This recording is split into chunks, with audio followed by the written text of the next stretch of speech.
sebulan berpuasa, tiba Syawal kita rayakan dengan rasa gembira. Anak muda di rantauan semuanya pulang ke desa, ibu dan ayah keriangan bersyukur tak terkira.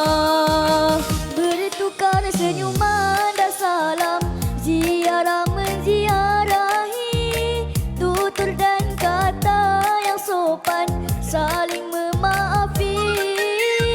Suasana hari raya walau di manapun jua memberikan ketenangan dan mententeramkan jiwa.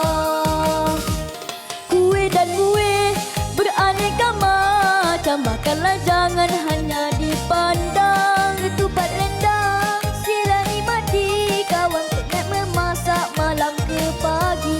Wajik dan dodol jangan lupakan, peninggalan nenek zaman berzama. Asyik bersembang pakcik dan makcik, hai duit raya lupa nak diberi.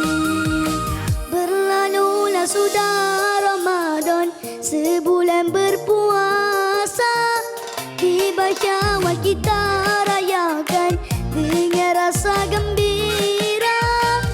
Anak muda di rantauan semuanya pulang ke desa, ibu dan ayah keriangan bersyukur tak terkira.